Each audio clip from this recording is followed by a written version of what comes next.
چین نے آبنائے ہرمز کو فوری طور پر دوبارہ کھولنے کا مطالبہ کرتے ہوئے امریکا اور ایران کے درمیان ہونے والی ابتدائی مفاہمتی پیش رفت کا خیر مقدم کیا ہے۔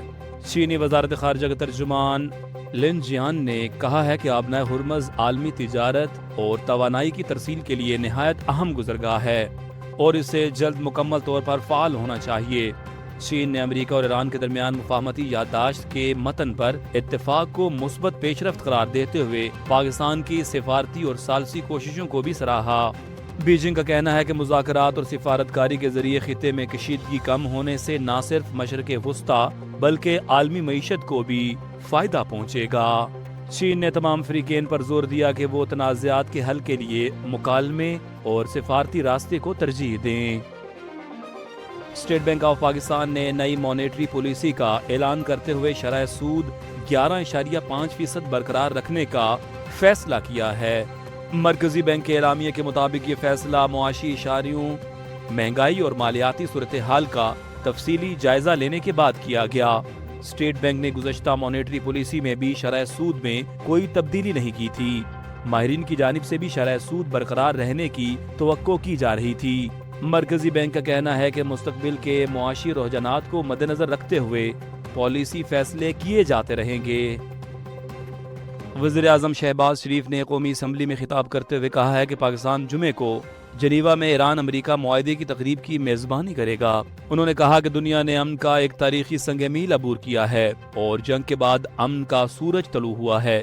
وزیر اعظم کے مطابق ایران اور امریکہ نے تمام محاذوں پر فوری اور مستقل جنگ بندی کا اعلان کیا، جس پر پاکستانی قوم سمیت پوری عالمی برادری مبارکباد کی مستحق ہے۔ انہوں نے اس موقع پر ایوان، سیاسی قیادت، صدر آصف علی زرداری، بلاول بھٹو اور نواز شریف سمیت تمام رہنماؤں کا شکریہ ادا کیا۔ شہباز شریف نے کہا کہ یہ معاہدہ جنگ کے بجائے سفارتکاری اور مکالمے کی کامیابی ہے۔ انہوں نے امریکہ، ایران اور ثالث ممالک قطر، سعودی عرب اور ترکیہ کے کردار کو بھی سراہا۔ پنجاب حکومت نے مالی سال 2026-27 کے بجٹ کی تیاری مکمل کر لی ہے، جو کل 16 جون کو پیش کیا جائے گا۔ وزارت خزانہ کے ذرائع کے مطابق بجٹ کے تمام اعداد و شمار کو حتمی شکل دے دی گئی ہے، جبکہ اسمبلی اجلاس بلانے کے لیے سمری محکمہ قانون کو ارسال کر دی گئی ہے۔ گورنر پنجاب نوٹیفیکیشن کے ذریعے اجلاس طلب کریں گے۔ بجٹ سے قبل صبح 11 بجے کابینہ کا خصوصی اجلاس بھی ہوگا، جس میں بجٹ کی منظوری دی جائے گی۔ ذرائع کے مطابق بجٹ میں سوشل سیکٹر کو ترجیح دی گئی ہے اور کوئی نیا ٹیکس لگانے کی تجویز شامل نہیں۔ سرکاری ملازمین کی تنخواہوں اور پینشن میں وفاق کے مطابق اضافہ بھی متوقع ہے۔ پاک فضائیہ کا تربیتی طیارہ مردان کے قریب معمول کی پرواز کے دوران حادثے کا شکار ہو گیا، جس میں پاک فضائیہ کے فلائٹ لیفٹیننٹ محمد قاسم عبداللہ اور پاک بحریہ کے لیفٹیننٹ طاہا عباسی شہید ہو گئے۔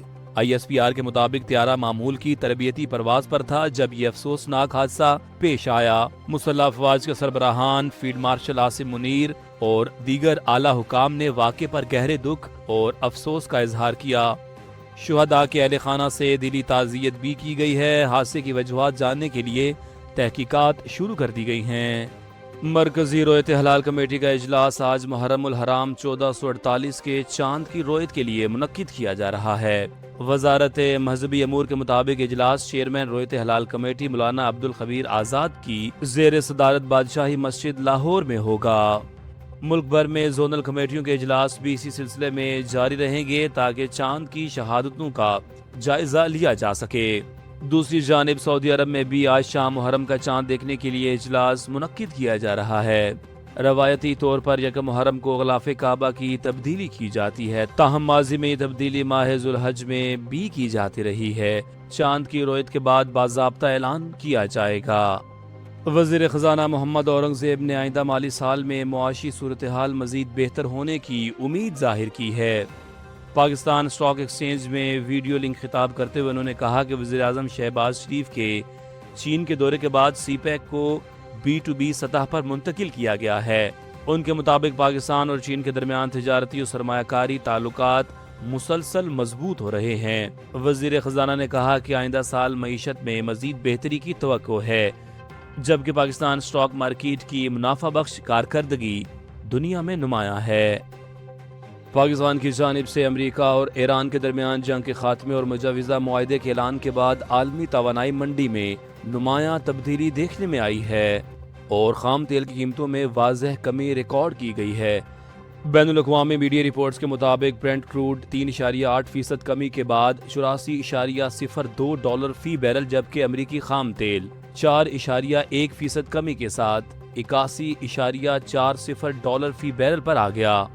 وزیر اعظم شہباز شریف کے مطابق معاہدے پر دستخط کی تقریب 19 جون کو سوئٹزرلینڈ میں متوقع ہے اور پاکستان نے کشیدگی کے خاتمے کے لیے اہم سفارتی کردار ادا کیا ہے۔ دوسری جانب امریکی صدر ڈونلڈ ٹرمپ نے کہا ہے کہ تیل کی ترسیل دوبارہ شروع ہو گئی، جس کے بعد عالمی منڈیوں میں مزید مثبت رد عمل دیکھنے میں آیا۔ ایران اور امریکہ کے درمیان مجوزہ 14 نکاتی مفاہمتی مسودے کی تفصیلات سامنے آ گئی ہیں، جن کے مطابق امریکی بحری ناکہ بندی 30 دن کے اندر ختم کی جائے گی، جبکہ ایران کی تیل اور پیٹرو کیمیکل برآمدات پر عائد پابندیاں بھی معطل کر دی جائیں گی۔ ایرانی خبر ایجنسی کے مطابق مسودے میں لبنان سمیت تمام محاذوں پر فوری اور مستقل جنگ بندی کی شق شامل ہے، جبکہ امریکہ اور اس کے اتحادی ایران کی تعمیر نو کے لیے کم از کم $300 ارب فراہم کریں گے۔ مذاکرات کے دوران ایران کے $24 ارب منجمد اثاثے جاری کیے جائیں گے، جبکہ امریکہ پیشگی طور پر $12 ارب جاری کرے گا۔ مسودے میں حتمی معاہدے کی توثیق اقوام متحدہ کی سلامتی کونسل کی قرارداد کے ذریعے کرانے کی تجویز بھی شامل ہے۔